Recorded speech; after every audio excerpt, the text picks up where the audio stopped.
I find it really interesting that for so long the whole idea of midlife, it was termed as a midlife crisis, and it was kind of the blokes that own that. Yeah. Where the hell did we fit? Where did women fit? Yeah, When I right. turned 50, I was like more focused on my body. I lost weight. I was more like visual. I was more going hard at the gym. All women want to feel is appreciated and valued. And I think at times that they can get to that point. I'm having a flush right now. Oh, wow. Oh, that must mean she's speaking the truth. I really am.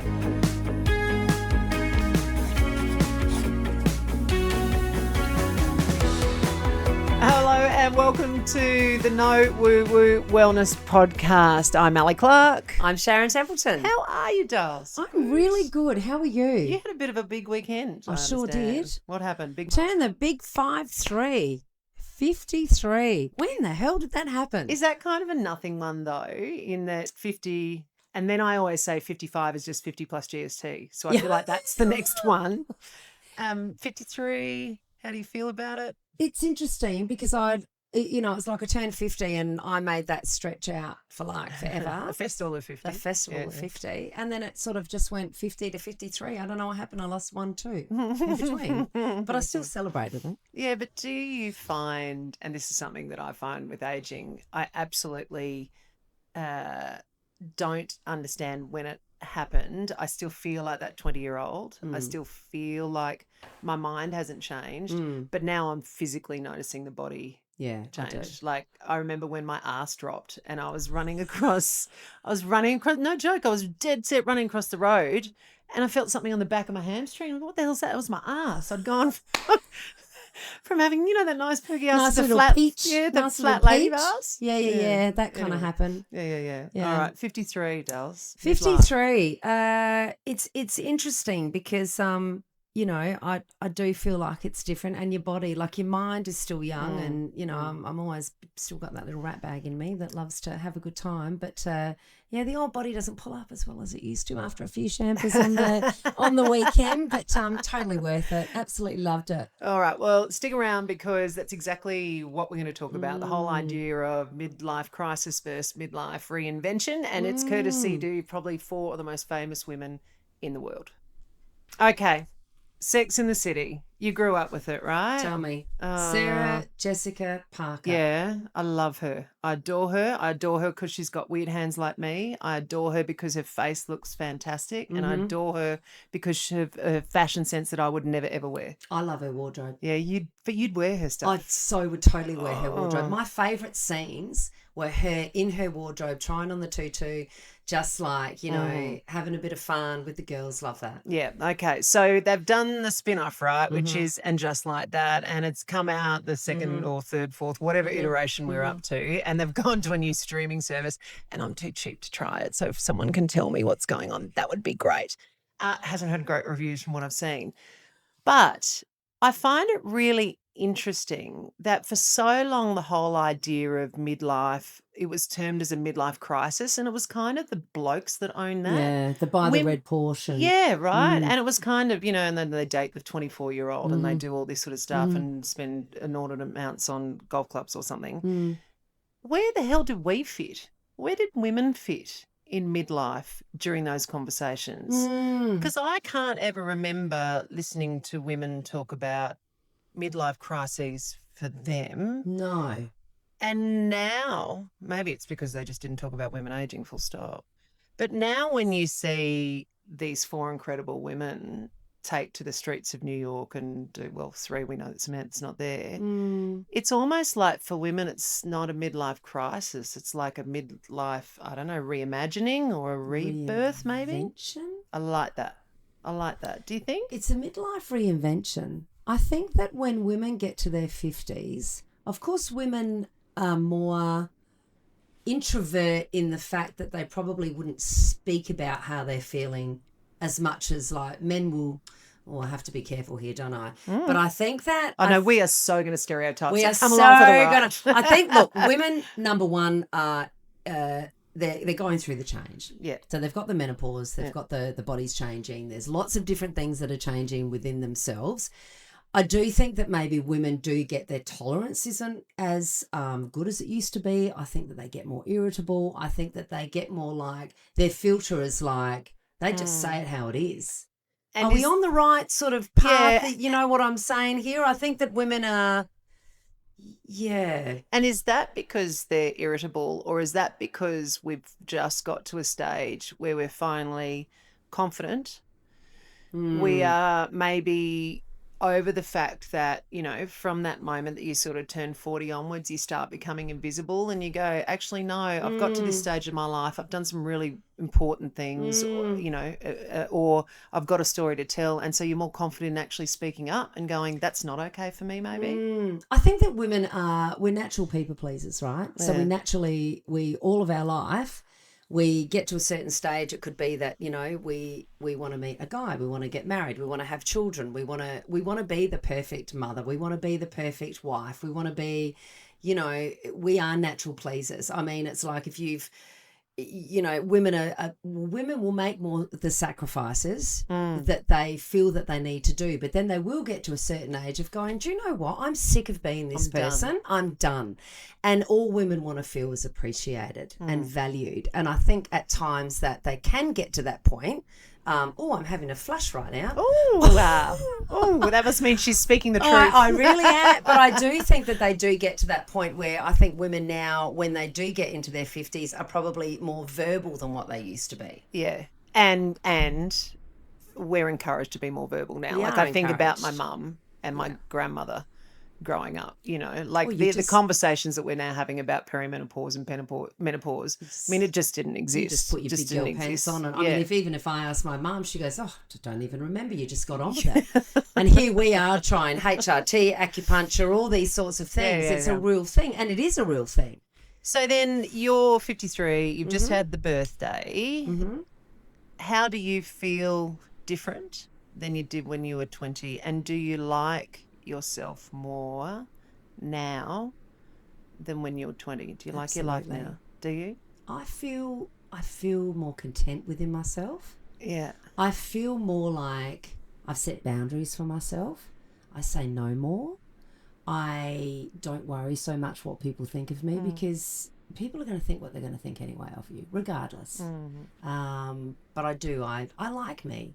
I've done the work. I like me. Yeah. I have my moments. Yeah, but well, we all do. I really feel like if I could put my thoughts on my younger body, 98% of the stuff we worry about just doesn't happen. Yeah, I know. I get that. I get that. I think I'm wrestling with it a bit more, but I think that that's being led by the physicality of it, not being able to run like I used to, not be able to physically almost be as active. I'm trying to come to peace with it, but I generally think I'm noticing from the physical deterioration, such a big word, it makes me sound like I'm a rotting tree stump. But I think because of that, that's making me feel old, and I'm absolutely struggling with that. Whereas my mind is just like, oh yeah, I'd love to do what I did on the 20s and go and, you know, do Goon of Fortune out in the backyard or something stupid like that. Yeah. So I think I'm not as at peace, I don't think, as you are. I think that when I was 50, I struggled with it. The last 3 years have been the most predominant change. Yeah, when I turned 50, I was like more focused on my body. I lost weight. I was more like visual. I was more going hard at the gym. Do you think that's because 50 is the number? It is the number, and we're so it's like stuck on that number. And I would have to say 50. I really went hard on a lot of different things. 3 years. This is it. This is me. I am not going back. That person that I used to be, I'm no longer going to be that person anymore.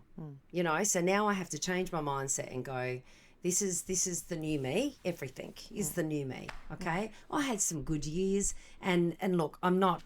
I feel that I still do the work with exercise and look after myself and, you know, dress well, and I do feel good about myself. But that's not ruling your life. But it's not ruling my life. Yeah. It doesn't rule my life all the way that, you know, I don't get stuck on that. Well, what do you think? Has any of what we've said resonated? Make sure you comment down below. We'd love to know how you're feeling and how you felt hitting the 50 or going past it with flying colours like Sharon has. It's still ahead of me, even though I'm feeling probably 60 most days. Yeah, so let us know. Comments down below. We'd love you to join in the conversation. Well. You're listening to No Woo Woo Wellness. Yes, the podcast where we want to cut through all of, well, the stuff that you might think sounds a bit strange, but really let you have a voice and to have the real conversations that needed to be had. So at the end of every episode, as we get to the end, we're going to start doing well, where we actually recommend some things that you might like to do in your week and upcoming month to bring your wellness to the fore. So you did something that you have not done in years. No, I went to the Thunderbirds. Netball. Yeah. So like the best netball league in Fun. Yeah. Fun. Cool vibe. Lots of fun. Got given some tickets. Went there, and I've not been there for years. I was like, that is cool. It is very, very good. I always find it astounding that netball has one of the highest grassroots participations, but always struggled for those people to come along to the games. Yeah. And it's a really fun sport to watch. It's great. Yeah. One thing that I love the most is seeing the young kids, like the girls there, and they had their scarves around their neck and the squealing. And, I think we were sort of mentioning it before that when you go to the footy, it's like, but then you go to the netball, it's like, whee! It was great. But to see the kids out with their parents on a Saturday night, it was just fantastic. And I think the coolest thing too that I like about it is, number one, you can't be what you can't see. And for all of those little girls, they are looking at these incredible female athletes who are now actually earning money, doing a job, playing at the highest level they can, and they are strong. They are tough and fit and everything else. It's like a really powerful body and image that these kids can look up to. And Good it's pretty influence. cool. Yeah. All right. Influence. So there you go. I think, if you haven't been to one of these games, maybe go, take the kids. I And the cool thing recommend. about it, it's actually pretty short. So it's not like when you go to the footy, you're there for 4 hours and No, I think it was indoors. Yeah, it was good. It was really, really good. All right. Parking, yep. All right. So with that, I'm going to give you my which is a massive shout out to all of our country cousins, and you might be in a rural area listening to this. If you have not come across a kid by the name of Angus Clarke, I'm going to get you to try to track him down, and not because he is a distant relation to me. This kid, I think, is the epitome of what we want all of our children to grow up and do. He is incredibly resilient. He is incredibly kind, and he is a very hard worker. And how do I know? Well, because this year he made his debut at AFL for the Essendon Footy Club. And to get to that time, he actually went through a lot of hard work. So I think a lot of times we sit there and you see parents on the sidelines driving their 10, 11, 12, 13-year-old kids because they think they're going to be the next big star. Angus didn't make his first state team until he was 18. Wow. Parents, dads, hear that?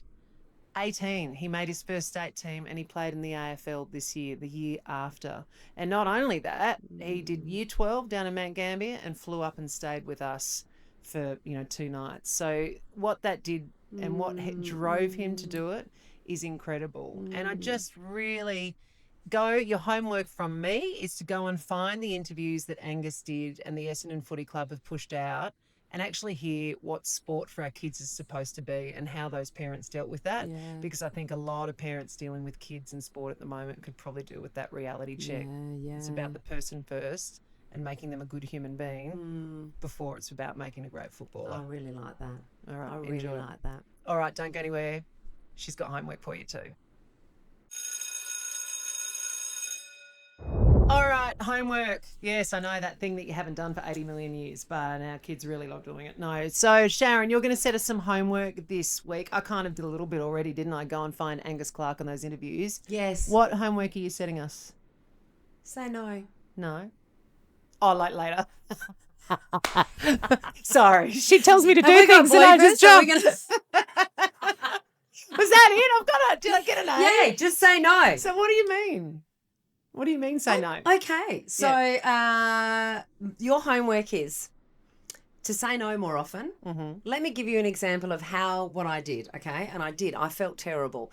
So husband said to me on the Sunday, what, do you want to get some friends around? Okay. Now, at that present minute, I was in the middle of cleaning out my bedroom, okay?